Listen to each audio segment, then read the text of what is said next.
Class, good morning. Our topic today is on educational ethics and leadership. I would like to ask you, why do ethics matter? This is because it's one of the civic missions of schools. According to Charles Haynes, for democracy, public education must play a central role in promoting responsible, moral action that serves the common good. And for Theodore Roosevelt, to educate a person in mind and not in morals is to educate a menace to society. This is because ethics is a system of principles that helps us tell right from wrong or good from bad. This ethics can give us real and practical guidance to our lives.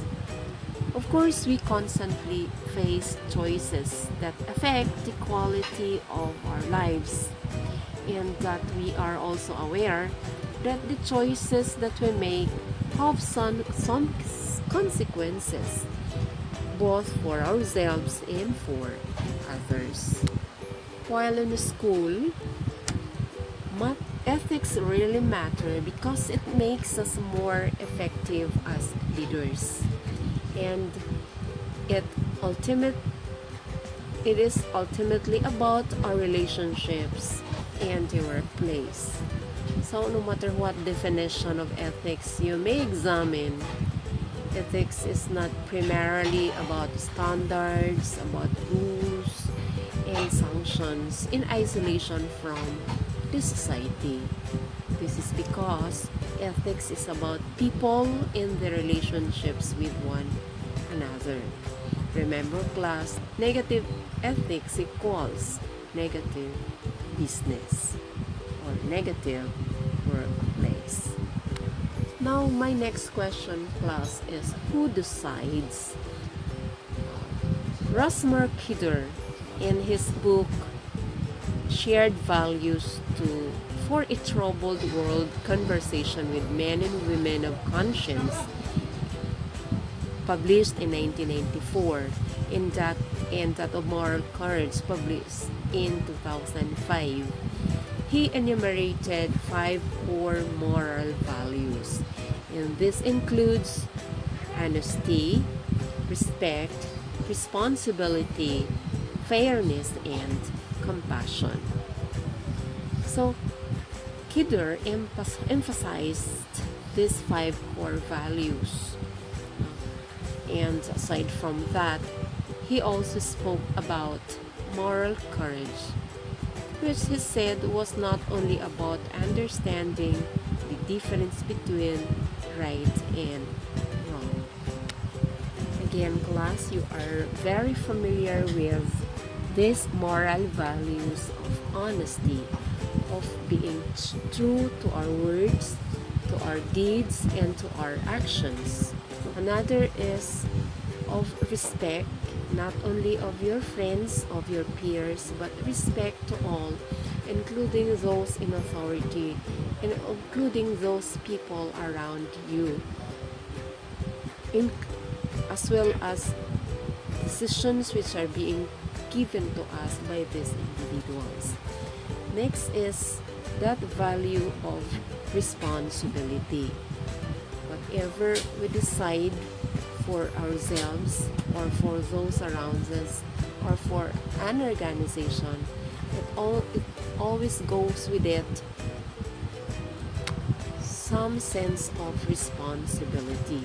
So if we are courageous enough to make such a decision, we have to have the same courage to face the responsibilities attached to that decision. Next is the value of being fair in all your dealings, whether it's ordinary or it's related to work or with your education. Be fair with those people that are involved in or that are affected by your decisions. And of course, the fifth one is that of compassion. We have to have some empathy about what we are making decisions of, we have to take someone else's shoes before we make a certain decision. Now class, let's discuss some ethical paradigms or frameworks as enumerated by Furman in 2004. He included among these frameworks of ethics in education the ethic of justice, the ethic of care, of critique, of profession, and the ethics of community. The ethic of justice class includes both an individual's choice to act justly and the school community's choice to act or govern justly. This is from Sullivan in 1986. This ethic of justice provides a framework for people to solve problems by first establishing what is just and fair to the individual and for the school community. So, this includes rights, policies, laws, some ethical dilemmas resolved by rules, fairness, equity, and justice, and in determining what circumstances that justify some exemptions before we make some decision. And in doing so, class, this always consider the individual rights against the community good or benefits, or was it beneficial to the community. Then the second class is the ethic of critique. This asks educators to go beyond questioning and critical analysis, to examine and cope with those possibilities that could enable all children, whatever their social class, race, or gender, to have opportunities to grow, to learn, and achieve in this school. This ethical critique awakens educators to some inequities in the society, such as questioning on who makes laws or who benefits from these laws and who has the power to do that, and in doing so, who are being silenced. So the ethical dilemma in this resolved by asking how all children can be enabled to overcome past inequities, to grow, to learn, and to achieve. Now class, the third framework is that ethic of care. It is an ethics of the care of others that instructs our self-care, and it is an ethic of self-care in order to care for others. So in this virtual circle, the virtual circle of care, there might be the most hidden sense of human life. So according to Nodins in 1992, the first job of schools is to care for the children, such as asking who is hurt in the process or what are long-term effects of the decision, particularly to the pupils or the students. We have to have that caring, we have to have that concern or connection, particularly with the children in the school. So decision making in this sense requires leaders to consider multiple voices, particularly those who are most affected by the decision. Next, the fourth one is the ethics of profession. So This professional code of ethics, especially among schools or professionals, outlines the teacher's main responsibilities to their students and defines their role in the students' lives. Above all, teachers must demonstrate integrity, impartiality, and ethical behavior in the classroom and in their conduct with parents and co-workers. So this ethics of profession calls to tap shared core values when making or selling leadership decision. So it has to ask, or it has to check whether these leadership decisions which are being brought about in the school are related or has connection with the shared core values maintained in that particular school, and they have to learn to recognize others' ethical frameworks. Leaders have to be skilled in knowing which framework to use when, and they have to learn how to resolve classes, particularly those classes between ethical codes, and they serve the best, and the end of this is that it will serve the best interest of the students. And the last one class is the ethics of community. So this is the moral responsibility to engage in communal processes. As educators pursue the moral purposes of their work and address the ongoing challenges of daily life and work in school.